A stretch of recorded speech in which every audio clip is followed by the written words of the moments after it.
सलाम, नमस्ते, सत श्री अकाल। मैं हूं रजा और आप देख रहे हैं रजाग्राफी। जी हां, और ये है रजाग्राफी की वॉर अपडेट। जी हां, जिसके अंदर रूस और यूक्रेन के बीच में जो जंग चल रही है उसके सारी जानकारियां आपको दी जाती हैं।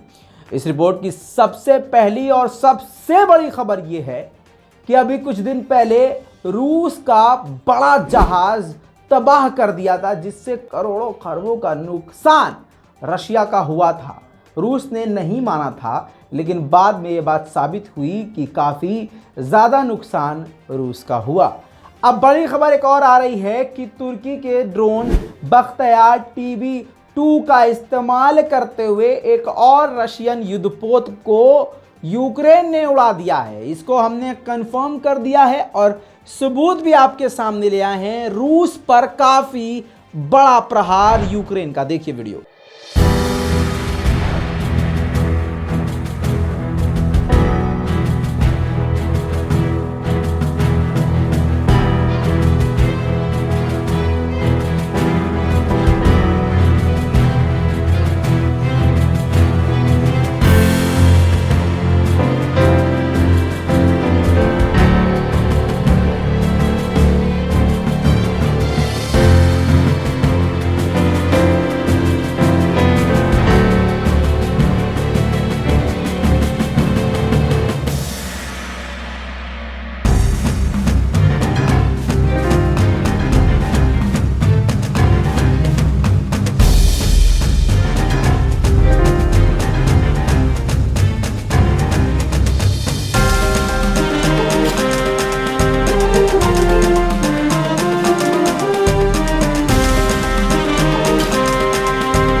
वहीं पर आपको बता दूं कि बख्तियार TB2 जो ड्रोन है तुर्की का, ये रूस पर इतना भारी पड़ रहा है कि मानो रूस के लिए सबसे खतरनाक यूक्रेन का जो हथियार है वो बख्तियार TB2 ड्रोन है।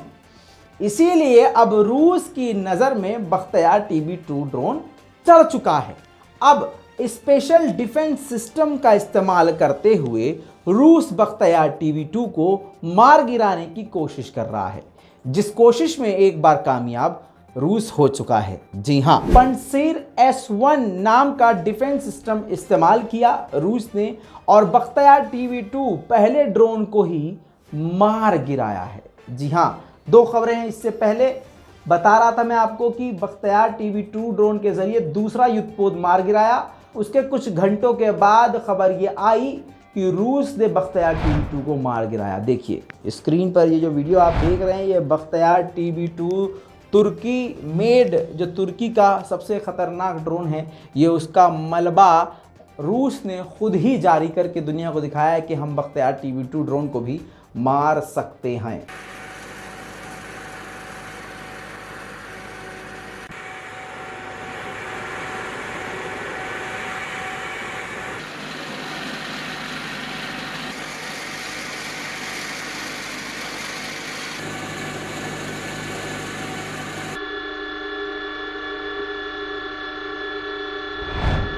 अब इटली ने रूस को आज तक का सबसे बड़ा झटका दिया है।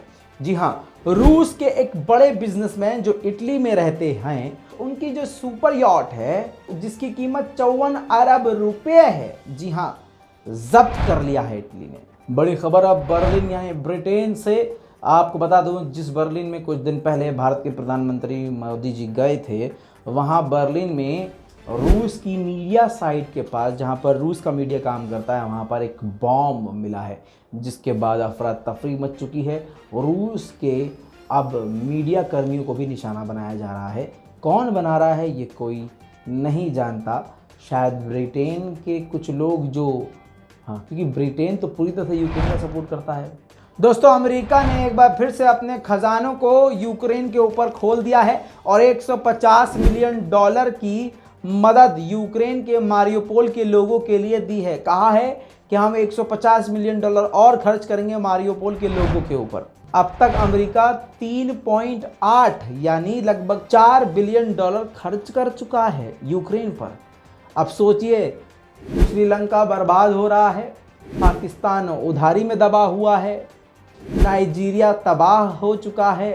कितने ऐसे देश हैं जहां पर ईमानदारी से जितनी रकम सिर्फ यूक्रेन में दी है उसकी आधी से आधी रकम उधार के तौर पर इन छोटे छोटे देशों को दे दे, गरीब देशों को, अमेरिका, तो गरीबों का भला हो जाए। लेकिन नहीं, जंग की आग में घी डालने का काम अमेरिका बहुत बेहतरीन तरीके से कर रहा है। इसी के बाद बाइडन ने और कनाडा के जस्टिन ट्रूडो ने फ़ोन पर बात करी है कि किसी भी तरह से यूक्रेन की जंग को रोका जाए और यूक्रेन की सिक्योरिटी के लिए कुछ समाधान निकाले जाएं।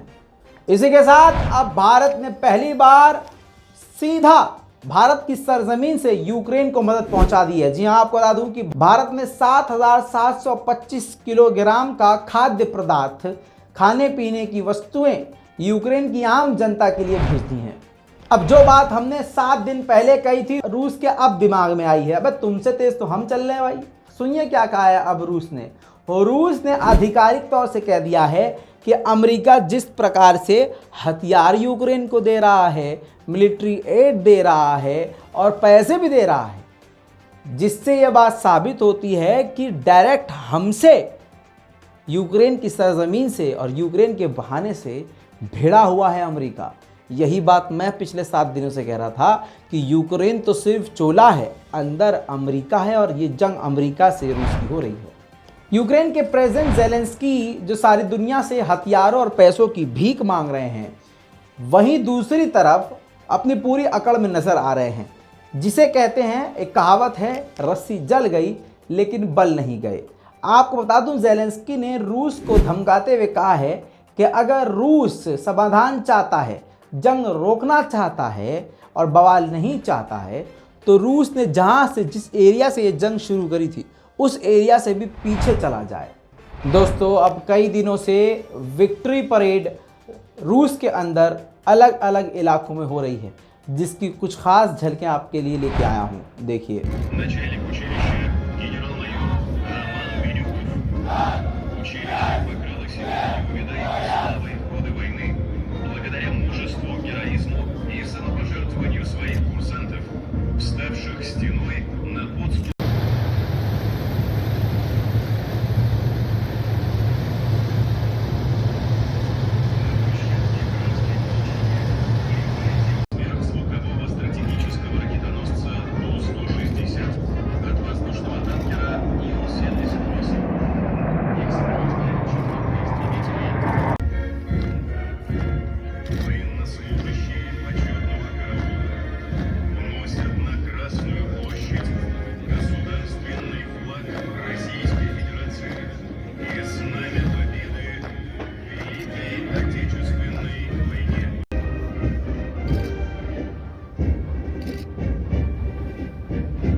देखा आपने, अलग ही जोश, अलग ही मतलब जोन में है रूस की सेना और रूस की कमांडर। लेकिन आपको बताऊं कि दीवानगी और विक्ट्री परेड का इतना जुनून है कि सीरिया में रूस की जो बची कुची वायु सेना है वो वहाँ अपनी मस्ती में, वो खुद अपना परेड कर रहे हैं वहाँ पर, देखिए। В воздушной части парада по сирийскому небу летят 2 десятка самолетов и вертолетов. Гордо разрезают воздух Су-34 и Су-35С. Ниже всех на небольшой высоте в несколько десятков метров проходят винтокрылые Ми-8 АМТШ и грозные аллигаторы. Выделяется на фоне остальных своей грациозностью и мощью гигант, самолет дальнего радиолокационного обнаружения и управления А-50У.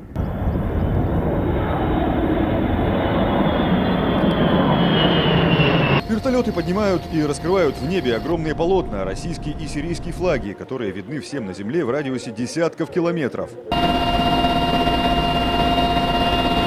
Глядя на красоту и легкость, с которой мощные боевые машины баражируют в небе, понимаешь, что за всем этим стоят долгие часы подготовки. Техники на земле как никогда тщательно осматривают машины.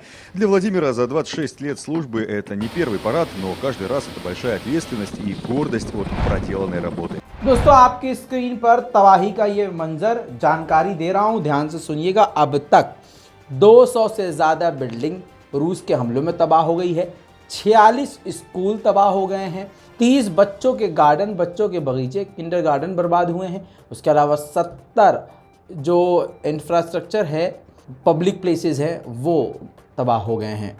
यानी यूक्रेन का काफ़ी बड़ा नुकसान हुआ है।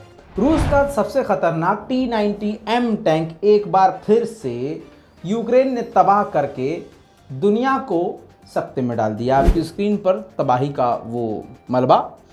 T-90 टैंक भारत हज़ारों की तादाद में इस्तेमाल कर रहा है। भारत की ताकत T-90M माना जाता है। अब जिस प्रकार से यूक्रेन ने बड़ी आसानी से T-90M को तबाह कर दिया है, और ये मलबा आपकी स्क्रीन पर है, अब ये भारत के लिए भी खतरे की घंटी है।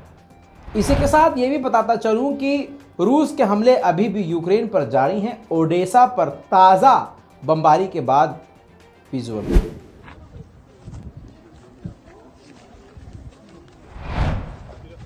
खैरकन के इलाके में बहुत ही करीबी एरिया में तोचकायू नाम की मिसाइल दागी रूस ने, जिसके बाद उस इलाके का हाल।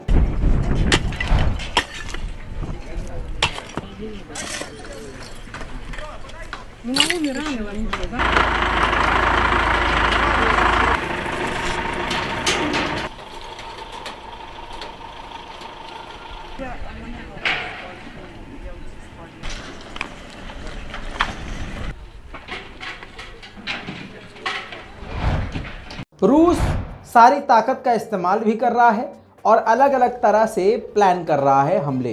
यानी एक ही वक्त में वो मिलिट्री रेड कर रहा है, यानी रॉकेट लॉन्चर का भी इस्तेमाल कर रहा है और उसी वक्त ड्रोन का भी इस्तेमाल कर रहा है। देखिए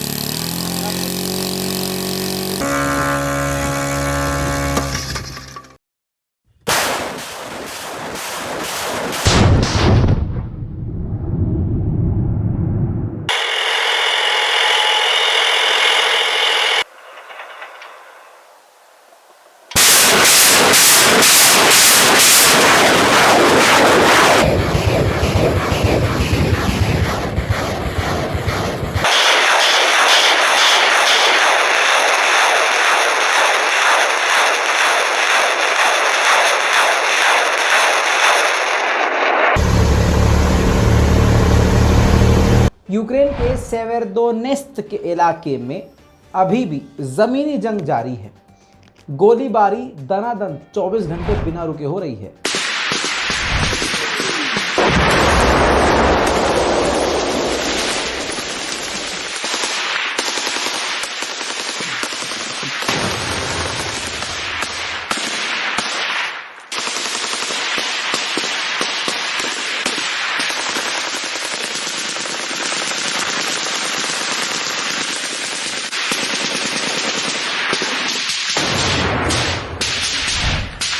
दोस्तों रमज़ान कादिरोव ने लुहांस्क के इलाके पर कब्जा किया और वीडियो जारी करके दिखाया भी।